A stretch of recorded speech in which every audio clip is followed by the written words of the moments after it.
যে সপ্তাহ ব্যাপী ইহা কর প্রবচন, তাতেই হবে সর্ব পাপ বিমোচন। এক সপ্তাহ ব্যাপী। এবার কেন ভাগবতের এত গুরুত্ব, এই ভাগবত পাঠ কেন শুনতে হয় আমাদের? এই ভাগবত সেই কথাই বলছেন, এক সপ্তাহ ব্যাপী যদি এই ভাগবত জ্ঞানযজ্ঞের আয়োজন করা হয় এবং এক সপ্তাহ ব্যাপী যদি এই 18,000 শ্লোক কেউ একনিষ্ঠ ভাবে ওই ধুন্ধুকারী শ্রবণ করে, তাহলে তার এই পিশাচযোনি থেকে সে মুক্তি লাভ করবেন। সেই আয়োজন করা হলো। খঞ্জ অন্ধবিদ্য মূর্খ সজ্জন পণ্ডিত পাপ বিনাশিতে সবে তথা উপস্থিত। একজন প্রধান বৈষ্ণবী করি শ্রোতা গোকর্ণ করেন শুরু ভাগবতী কথা। সেই আয়োজন করা হলো। যথারীতি অন্ধরা একধারে বসেছেন, খঞ্জ খোড়ারা একধারে বসেছেন, পাপী ব্রাহ্মণ বৈষ্ণব পরপর বসেছেন। আর একজন প্রধান বৈষ্ণবের শ্রোতা করে গোকর্ণ ভাগবত কথা শুরু করেছেন। আর একটা সপ্ত গাঢ় যুক্ত একটা বাঁশের গ্রন্থি, কথা বললে হবে না, বাঁশের গ্রন্থি, একটা বাঁশের সপ্ত গাঢ় যুক্ত একটা বাঁশ, তার ওই ছিদ্রপথ থেকে এসে ওই ধুন্ধুকারী ওই পিশাচ যে কোনো রূপ ধারণ করতে পারেন, তো তার ভিতরে এসেই বসে ওই হরি কথায় এক মনে শুনছেন। প্রথম দিন পাঠ বিশ্রাম হলো, রাত্রে সকালে পারায়ণ, রাত্রে পাঠ বিশ্রাম, বিশ্রামের পরে একটা বিকট শব্দ হলো। প্রতিদিন পাঠ হয়, পাঠ বিশ্রাম হয়, প্রতিদিন একটি করে শব্দ। সপ্ত দিবস এমনি করে ভাগবত 18,000 শ্লোকের পারায়ণ সমাপ্ত হয়েছে। একটা ভয়ঙ্কর আওয়াজ হয়েছে। তার থেকে বেরিয়ে এলেন এক নির্মল পুরুষ, শ্যামবর্ণ অঙ্গ যেন নবজলধার, তুলসী মালায় কণ্ঠ শোভে মনোহার। একটা দিব্য পুরুষ রূপে ওই ধুন্ধুকারী, গলায় তুলসী মালা, খুব সেই সাধু রূপে বেরিয়ে এলেন। শ্যামবর্ণ অঙ্গ যেন নবজলধার, তুলসী মালায় কণ্ঠ শোভে মনোহার। এক দিব্য রূপ ধারণ করে তার ভিতর থেকে বেরিয়ে এলেন। বৈকুণ্ঠের পার্ষদরা এলেন তাকে পুষ্প রথে নিয়ে যেতে। এমন সময় তার পিশাচযোনি থেকে মুক্তি লাভ করেছেন, তো ভাইকে বারবার প্রণাম করছেন, ভাই তুমি আমার শরীর, তুমি বন্ধু, কেন তোমার কৃপায় এই ভাগবত কথা শুনে আমার এই পিশাচযোনি থেকে আমি মুক্তি লাভ করেছি। গয়ায় পিণ্ড দান করেছেন, তাতেও মুক্তি হয়নি। ওই 18,000 শ্লোক সে শ্রবণ করেছেন। ভাগবতকে জ্ঞানযোগ্য বলা হয়েছে। কলিযুগের সূর্য এই ভাগবত। বাইরের সূর্য উঠলে পৃথিবীর অন্ধকার চলে যায়, আর কলিজীবের ভাগ্য আকাশে যে ভাগবত রূপ সূর্যের উদয় হয়েছে, তা জীবের হৃদয় অন্ধকারকে দূর করে দিয়ে গৌর গোবিন্দ প্রেমালোকে উদ্ভাসিত করে। এটার নামই হচ্ছে ভাগবত। আজকের অনুষ্ঠান মানেই যে যুগল অন্ন প্রসাদ পাওয়া, এই খেয়ে চলে যাওয়া, অনেক নিয়ম আছে।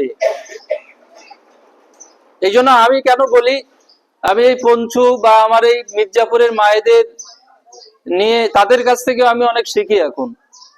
তাদের নিয়ে সত্যিই আমি ভাগ্যবান, আমি অন্তত ভাগ্যবান। এত মায়েরা, এত তাদের ভিতরে এত শিষ্টাচার, এত ভদ্রতা, সত্যি আমাকে মুগ্ধ করে।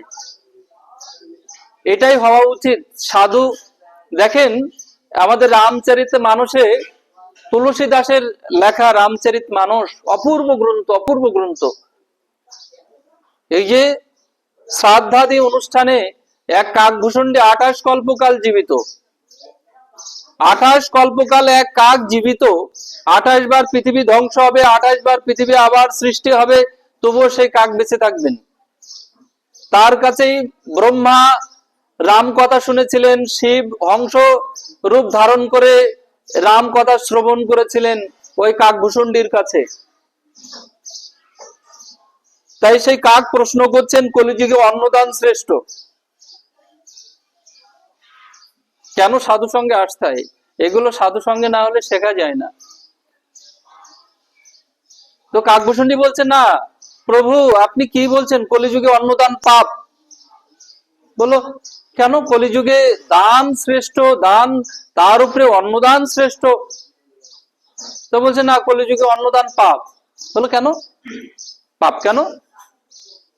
বলছে মানুষ শিষ্ট দোষ পরায়ণ। বলছে একটা শ্রাদ্ধ বাড়িতে যে মৃত ব্যক্তির উদ্দেশ্যে তার সন্তানেরা যে আয়োজন করেন, তাদের সর্বোচ্চটা দিয়ে শ্রাদ্ধে হয় মুক্তি আর ভুরি ভোজে হয় আত্মা তৃপ্তি।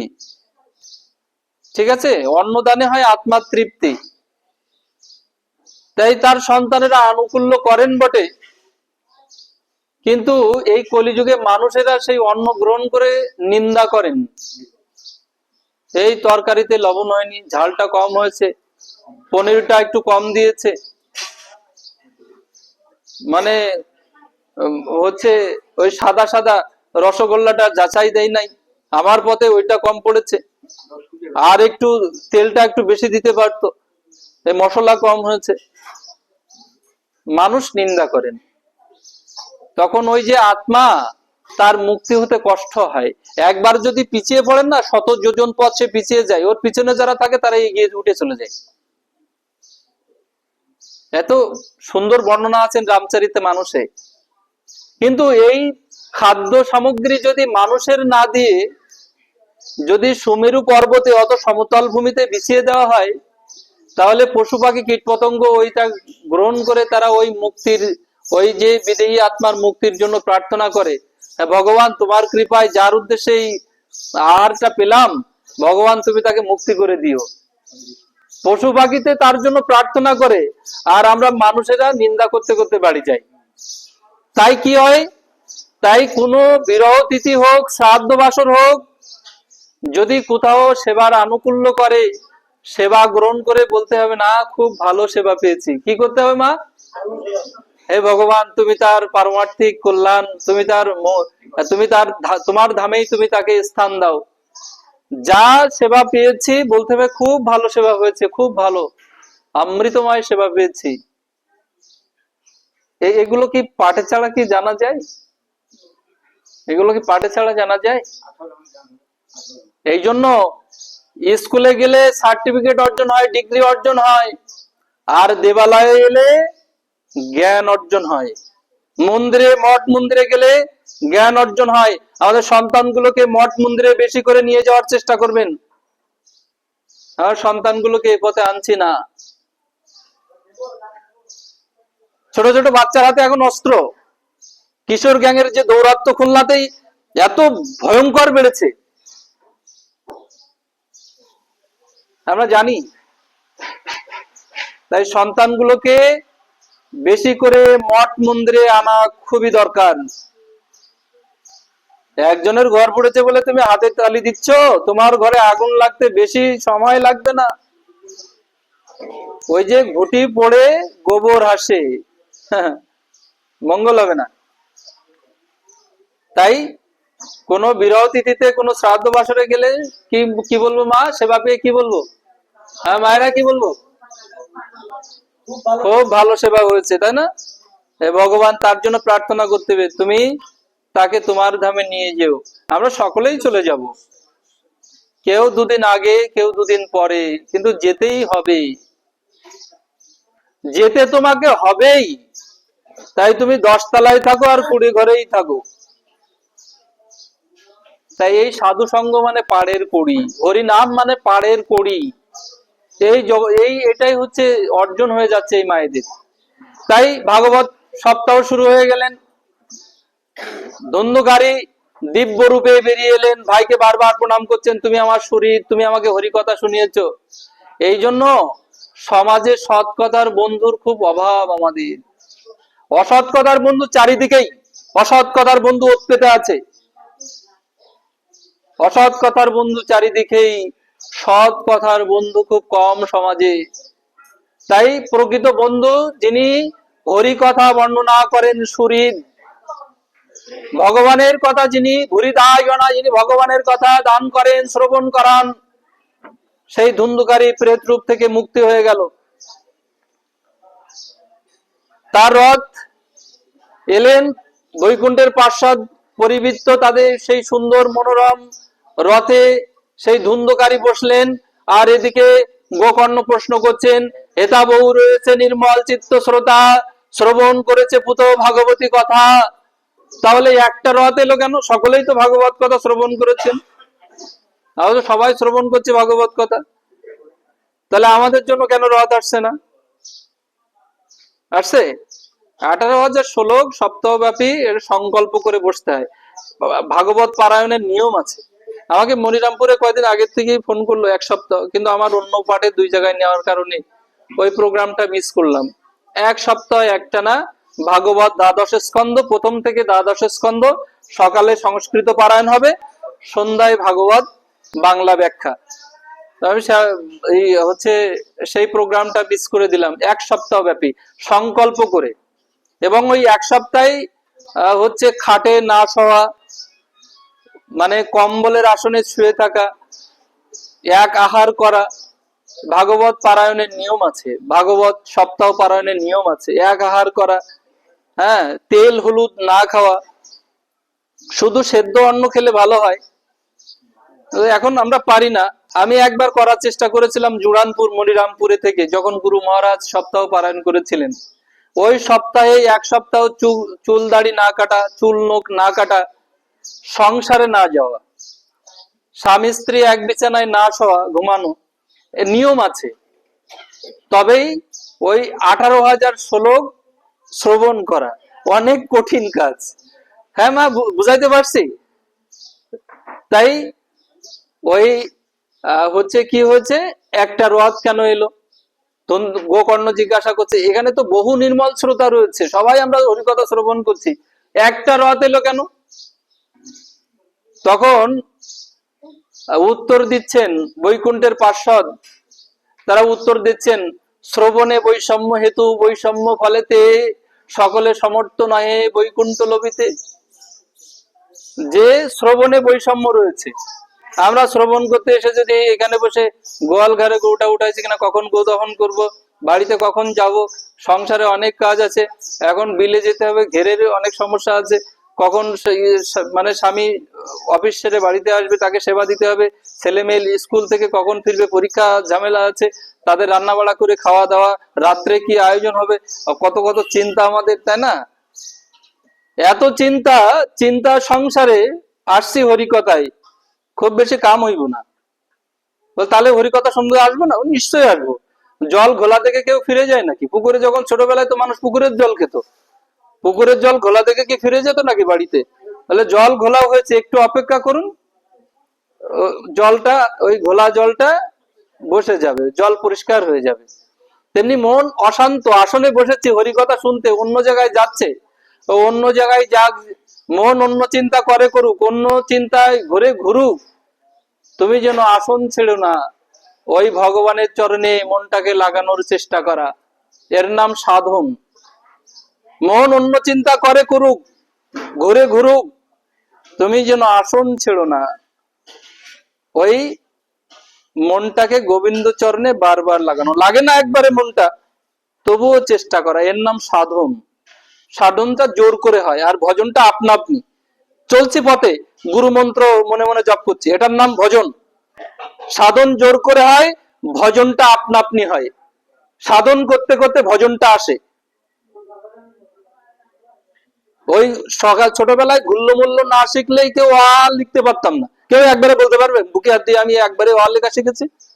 গুল্ল মূল্য শুধু গুল্ল লিখতে হতো, গুল্ল গুল্ল, কে দাদা, তাই তো, গুল্লটা লিখতে হতো, জিলাপির পেস, গুল্ল লিখতে হতো, তারপরে গুল্ল লিখতে লিখতে লিখতে লিখতে ও হতো। তেমনি মনটা একবারে শান্ত হবে না, আসন করতে করতে করতে করতে তারপরে মনটা শান্ত হওয়া, অনেক ব্যাপার আছে, ভজনের স্তর আছে। তাই কি হয়েছে, প্রেতজনী বিনাশিনী ভাগবতী কথা, এ সংসারে ধন্য হয় জানিনু সর্বথা, কম্পন্তে সর্ব পাপানি সপ্তাহ শ্রবণে স্থিতে, অস্মাকং কুলং সদ্য কথা চেয়ং করিষ্যতি। আরো বলছেন, মানে কি বলছেন, বলছে আগুন যেমন সবকিছুকে পুড়িয়ে ভস্ম করে দেয়, আর্দ্র কাঠ কি ভেজা কাঠ কি আগুনে পড়ে না? ভেজা কাঠ আগুনে দিয়ে দেখো পড়ে কিনা, ভেজা কাঠ আগুনে পড়ে না, আগুন সবকিছুকে পুড়িয়ে দেয়। এবার দেখলাম দাবানলে এই যে ফ্রান্স বা ওই যে বই দেখলাম, ওই যে কত 3700 না 3800 মারা গিয়েছে দাবানলে, ভয়ঙ্কর দাবানল। তাই আগুন সবকিছুকে পুড়িয়ে দেয়। আদ্রং শুষ্কং লঘু স্থূলং বাগ্মন কর্মভি কৃতম শ্রবণাং বিদেহত পাবং পাবকীয় সমাধি যথা। আগুন যেমন সবকিছুকে পুড়িয়ে ভস্ম করে দেয়, আর যার মনের ভিতরে ভাগবত রূপ অগ্নি প্রজ্বলিত হয়েছে, পাপ যে বিনাশিত হবেই হবে, তাতে কোনো সন্দেহ নাই।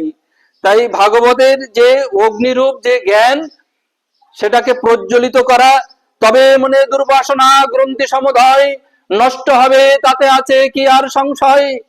সপ্তাহ শ্রবণ যদি করে ভক্তি ভরে, দুর্বাসনা বিনাশিত হবে চিরতরে। এই এক সপ্তাহ যদি ভাগবত কথা ওই নিয়ম মেনে যদি কেউ শ্রবণ করে, তার মনের যে দুর্বাসনা থাকে, পাপ, সেগুলো অচিরেই বিনষ্ট হয়ে যায়, ভস্মীভূত হয়ে যায়। তাই বলছেন, শ্রবণে বৈষম্য হেতু বৈষম্য ফলেতে সকলে সমর্থ নয় বৈকুণ্ঠ লভিতে। ওই বৈকুণ্ঠ তো মানে দুর্গম স্থান, সকলেই সেখানে যেতে পারে না। তাই এখানে আবার একটি খুব ভাগবত একটি চমৎকার কথা বলেছেন, knowledge that is not firm is unsuccessful, hearing without meditation is not fruitful, if there is doubt mantra is not successful। যেই জ্ঞান দৃঢ় নয় ব্যর্থতা হয়, ধ্যান শূন্য শ্রবণেতে নয় ফলদয়। যারা হরিকথা শ্রবণ করেছি আমরা, বলছেন যেই জ্ঞান দৃঢ় নয়, জ্ঞান যদি জীবনচারে রূপ না নেয়, তা কুরুপাদেহে সাজানো স্বর্ণ অলঙ্কারের মতো। যার দেখতে কুৎসিত, তার সমস্ত শরীরে অহংকার পড়লেও কি না পড়লেও কি,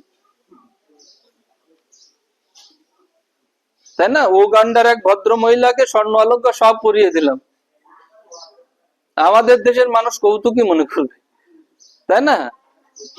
তেমনি জ্ঞান যদি জীবনচারে রূপ না নেয়, স্বর্ণ বাইরে আসলেই না আলোকিত করে, শোভাবর্ধন করে। সিন্ধুকে ভরে রাখলে কি শোভাবর্ধন করে নাকি? বলে আমার 100 ভরি আছে, তো 100 ভরি ওই লকারে আছে, তো ও কি সৌন্দর্য দেবে নাকি? তেমনি জ্ঞান যদি জীবনচারে রূপ না নেয়, জ্ঞান এই যা শ্রবণ করি না, এখানে শ্রবণ করে বাড়ি যে সন্তানকে বলা, শ্বশুর শাশুড়ি আসতে পারছে না, বৃদ্ধ মানুষ, যে হরিকথা কি হরিকথা শুনলি বল দেখিনি একটু, বলো দেখিনি একটু, শুনতে চাই। আমি অনেক মাকে শুনেছি, আমাকে একজন প্রশ্ন করেছিল, ওই যে হচ্ছে অর্জুন মিশ্রের উপাখ্যান পদাবলী কীর্তন হচ্ছে, তার সমস্ত মায়েরা ওই কীর্তনিয়া কাঁদছেন আর সমস্ত মায়েরা কাঁদছেন। তো আমাদের গ্রামে পঞ্চরাম বলে একজন ভদ্রলোক আছে, আমরা তাকে খুব আদর করে পেঁচো পেঁচো বলে ডাকি, পেঁচো। হ্যাঁ, তা আমার বলছে মেধস বাবু, আমি বলছি কি দাদা কি হয়েছে? তা বলছে এখানে মায়েরা কিন্তু এই যে উপাখ্যান এই পাঠ করছে, তো কি পদাবলীর ভাবে পাঠ করছে, কোনো মায়েরা কিন্তু বুঝতে পারছে না। হ্যাঁ বলো কি? সবাই কান্নাকাটি করছে, সবার চোখের জল। বলছে হ্যাঁ সত্যি সত্যি কেউ বুঝতে পারছে না, কিন্তু অর্জুন মিশ্রের উপাখ্যান কেউ বুঝতেছে না। এবার আমি বলছে, আমি বললে তার প্রমাণ কি করে বুঝবো? তা পাঠ শেষ হয়ে গেল, পদাবলী শেষ হলো। তা আমি ওই ও আমার পাশে যে মায়েরা পাচ্ছে, বলছে মা কি পাঠ শুনলে, কিসের উপাখ্যান শুনলে? তা বলছে অত শত বলতে পারবো না। হ্যাঁ খুব ভালো পাঠ হয়েছে, খুব ভালো পাঠ। তো আমি এরকম পাঠ করতে চাই না। তো যা শুনতে হবে, জ্ঞান জীবন আচারে যেন রূপ নেয়, এখান থেকে যেটা শ্রবণ করব সেটা যেন বাইরে যেয়ে বলতে পারি, যে না ওইখানে আজকে কি পাঠ হয়েছে, তাই না? ওই কান্নাকাটি খুব হলো, গড়াগড়ি খুব হলো, কিন্তু কিছুই বুঝলাম না, কিছুই জানলাম না, কিন্তু কান্নাকাটিটা হয়েছে। এই পাঠের দরকার নাই। আমি তো গ্রন্থের থেকেই ধরে ধরে বর্ণনা করছি। তাই জ্ঞান যদি জীবনচারে রূপ না নেয়, তা কুরূপার দিয়ে সাজানো স্বর্ণ অলঙ্কারের মতো। তাই যেই জ্ঞান দৃঢ় নয় ব্যর্থতা হয়, ধ্যান শূন্য শ্রবণেতে নয় ফলদয়। যার কথা শ্রবণ করতে হয় ভগবানের কথা, তাকে ধ্যান করা। ধ্যান মানে কি? চিন্তা। কার চিন্তা করবেন? ভগবানের চিন্তা। কেবা সাজাইল রূপ ত্রিভুবন যিনি, পুষ্প গুঞ্জা শিখি পুচ্ছ চূড়ারো টালনি। চরণে নুপুর দিলা তিলক কপালে, চন্দনে চর্চিত অঙ্গ রত্নহার গলে, আহা মরি মরি কি রূপ মাধুরী, ভুবন মোহন রূপ কি দিব তুলনা। যার কথা শুনবো সেই ভগবানের মনে মনে চিন্তা করব। বলে জপ করতে ইচ্ছা করে না, বেশ, তাহলে গ্রন্থ পড়ো। সৎ গ্রন্থ প্রত্যেক বাড়িতেই থাকা দরকার। সেই মাংসা মানুষের গল্প সমাজে এত পরিমাণ ছেয়ে গেছে, মানুষের এখন সৎ গ্রন্থ কেউ পড়ি না আমরা। রামায়ণ মহাভারত পড়ি না। আমার পিসিমা লেখাপড়া জানতেন না, অনেক আগের যারা মায়েরা তারা তো লেখাপড়া জানতেন না। অনেক মায়েদের আমি দেখেছি, আমি বাগেরহাটে এক জায়গায় যে দেখলাম সেই মার রামায়ণটাই মুখস্থ সম্পূর্ণ। আমাদের দাদা আছেন দেবাশিস দাদা, উনি কেডিএতে চাকরি করেন রাজশাহী। ওনার মায়ের সম্পূর্ণ রামায়ণটাই মুখস্থ ছিলেন, লেখাপড়া জানতেন না, কিন্তু কিন্তু রামায়ণটা সম্পূর্ণ মুখস্থ ছিলেন। আর আমরা মায়েরা এখন শিক্ষিত, রামায়ণ পড়ার সময় নাই, মহাভারত পড়ার সময় নাই। জড়বিদ্যা মানুষকে ভোগের দিকে ঠেলে দেয়, একেবারে সোজা করেই বলছি, এর থেকে সোজা বাংলায় আর হয় না। জানি না কোনো এত এত সোজা করে কোনো পাঠক বলেন কিনা। জড়বিদ্যা যা আমরা লেখাপড়ায় স্কুল কলেজে শিখি, ওখানে নৈতিকতার কতখানি স্থান আছে আমার জানা নাই। স্কুল কলেজে এটুকু শিখি, সেই জড়বিদ্যা আমাদেরকে ভোগের দিকে ঠেলে দেয়। আর এই যে সাধু সঙ্গে এই যে হরি কথা আমাদেরকে ভগবানের দিকে ঠেলে দেয়। কোন দিকে ঠেলে দেয়? মুক্তির দিকে ঠেলে দেয়। একটা ভোগের দিকে আর একটা হচ্ছে মুক্তির দিকে। আমরা জন্মগতভাবে সকলেই মুক্তি চাই। চাই ভগবানের কথা শুনতে হলে তার চিন্তা করা, ধ্যান শূন্য শ্রবণেতে নহে ফলদয়। মাধবী কুঞ্জে বসি মনেরে কহিনু আমি, আর না লইব নাম কালা, তথাপি পরানো মোর আনো নাই জানে গো, কালা যে হইল জপমালা। কালাটা এক সময় গলার মালা হয়ে যায়। যে একবার ভগবানের প্রেমে পড়েছে না, তুমি ছেড়ে দিলেও ভগবান তোমাকে ছেড়ে যাবেন না। তার এত করুণা, আমাদের মা বাবার যদি এত করুণা হয়, যিনি সমাজ সংসারের যিনি মালিক, আমাদের প্রতি তার করুণা কত, অনেক করুণা তার। তিনি আছেন বলেই সবকিছু সুন্দর, তিনি আছেন বলেই আমরা এই ভক্ত সঙ্গ, এই ভক্ত সেবা আমরা আসতে পারি। তাই ধ্যান শূন্য শ্রবণেতে নহে ফলদয়। সন্দেহ থাকিলে মন্ত্র না হয় সফল। যদি মন্ত্রের সফল, যদি সন্দেহ থাকে সেই মন্ত্র সফল হয় না। গুরুদেব বলেছেন, কি বলেছেন ওই ঠিক হয় নাকি, এই যদি চিন্তা হয় তাহলে সব গেল। সেই আইসাগলি পাতাকা, তাতেও ভগবানকে লাভ করেছিলেন। ঠকানোর জন্য বলে দিলেন তুই এটা জপ কর আইসাগলি পাতাকা, ভগবান সেই ছাগল রূপে এসে তাকে দেখা দিলেন। সরলতা, এটার নাম সরলতা। কুটিলতা থাকলে ভগবানকে লাভ করা যায় না। বলছি তো, খুব তিতো কথা বলছি না। আমার মধ্যে এত কুটিলতা, আমি তো লোকের ভালো সহ্য করতে পারি না। আমার মতো দুরাচারীর মুখে এ সমস্ত কথা বলা ঠিক না। তাই সরলতা আর কুটিলতা, সরলতা ছাড়া ভগবানকে লাভ করা যায় না। কুটিলতা দিয়ে বড় দূর, অনেক দূর এগোনো যায় না। ভগবান প্রাপ্তির প্রথম ধাপ হচ্ছে সরলতা, একদম সরলতা। তুমি ছাড়া বুঝি না, তুমি ছাড়া ভজি না, তুমি ছাড়া বাঁচি না, বাস। এই বিশ্বাসটার নামই হচ্ছে সরলতা। তুমি ছাড়া বুঝি না, ভজি না, তুমি ছাড়া বাঁচি না, তুমি ছাড়া বুঝি না। তাই সন্দেহ থাকিলে মন্ত্র না হয় সফল, বিক্ষিপ্ত হইলে চিত্ত জপ বিফল। চিত্ত যদি বিক্ষিপ্ত হয় সেই জপে কাজ আসে না। জপ মানে কি? পুনঃ পুনঃ উচ্চারণ, জপাচ্ছিদ্দি নিরন্তর, এগেইন অ্যান্ড এগেইন, বারবার বারবার বারবার। কিন্তু নামে আমাদের রুচি নাই। তাই কি হয়েছে যে এখানে তো অনেক এই বৈষম্য হয়েছে, একটা মাত্র রথ এসেছে, তাহলে কি হবে? এত এত শ্রোতা রয়েছে, তাদের কি হবে? বললেন তুমি আবার যথারীতি তুমি এগুলো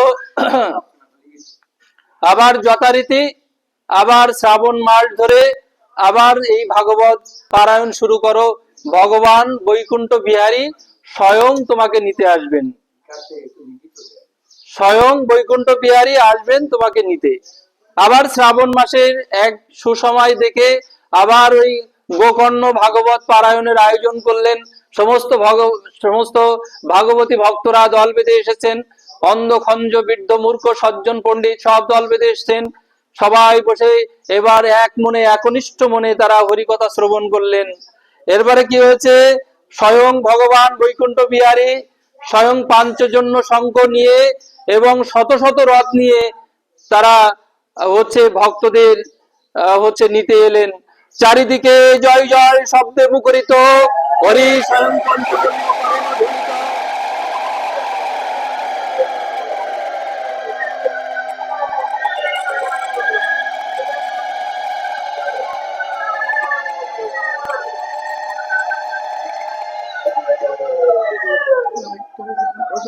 হয়ে গেছে, আমি এখন নিতে হবে সময়।